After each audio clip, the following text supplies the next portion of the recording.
My name is Manero, and I think most of you have seen me around. I'm just going to briefly run through what I did in my PhD, and I'm currently working for Manero as a research assistant, so you'll probably see me around.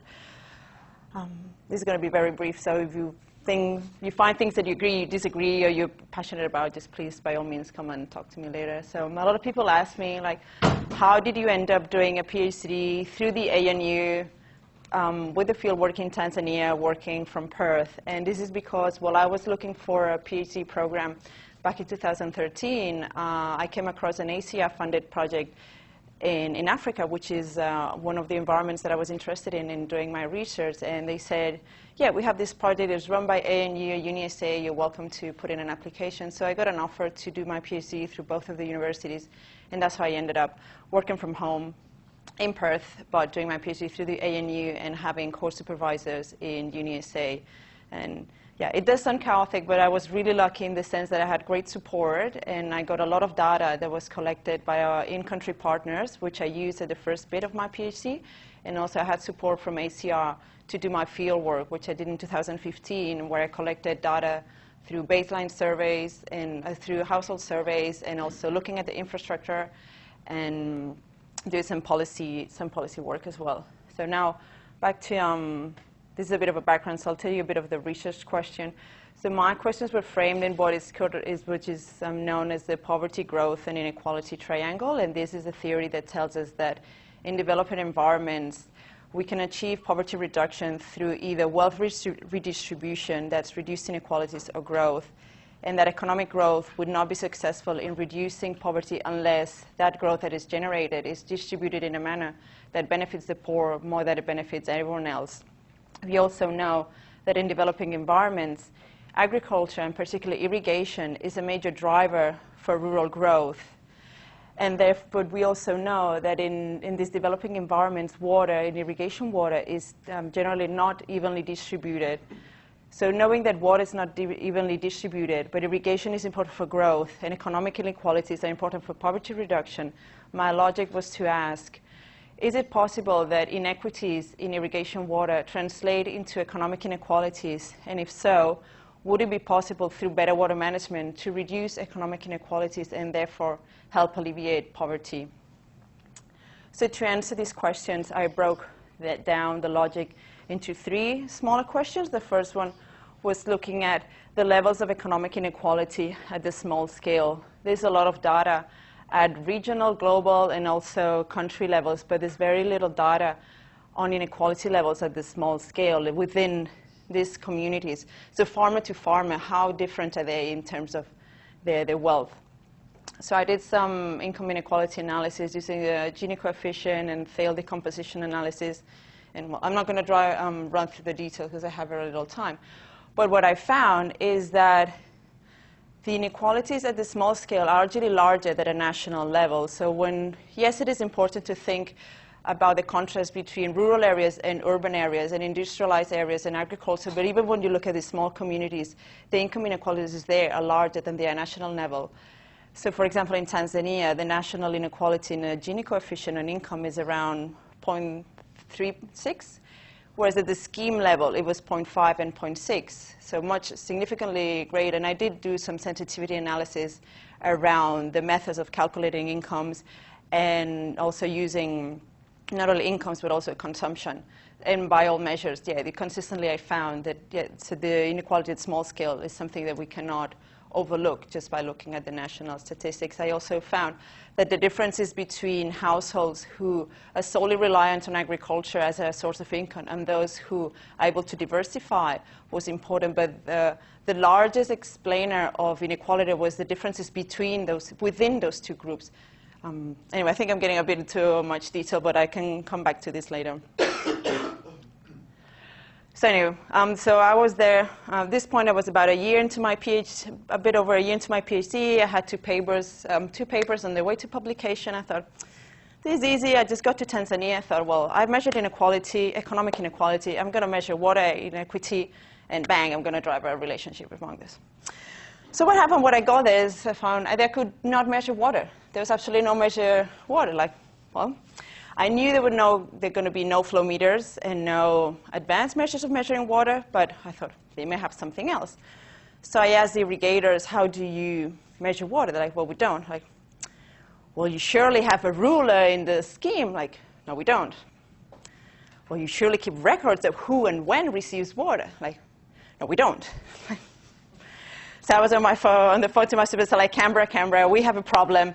I'm an engineer. I need numbers. I cannot measure water. What do I do? They're like, you find your way around it. I'm like, OK, I have to find a proxy. So what I did, I went back to the literature, and I thought, well, this is a common problem. I'm not the only one. And actually, a lot of studies have used proxies for water supply, for example, location. I'm like, well, I can measure location. And I was lucky because the in-country teams had drawn these very detailed GIS-based maps of the schemes.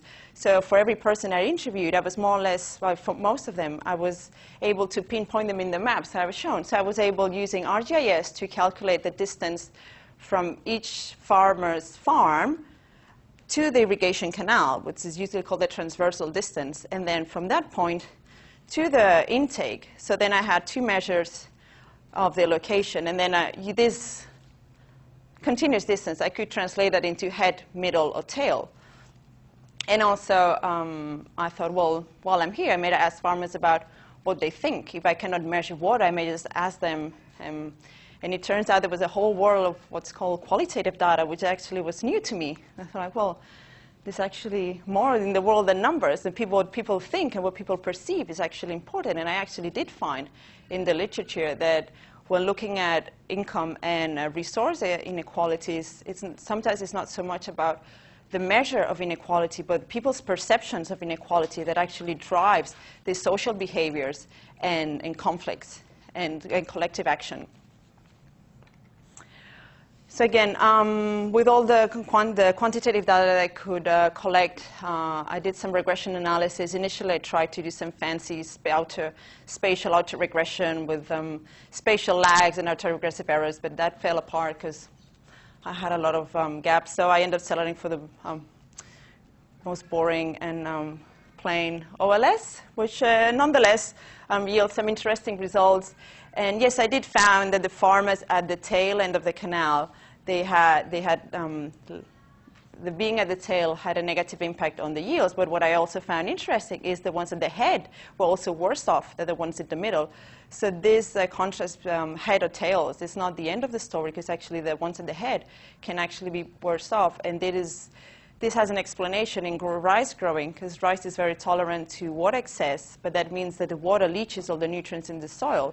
So that's something to bear in mind. Also, I did find that the distance, not only from the intake, but also the distance to how far they are from the main canal, that was actually a major factor determining not only yields, but also incomes.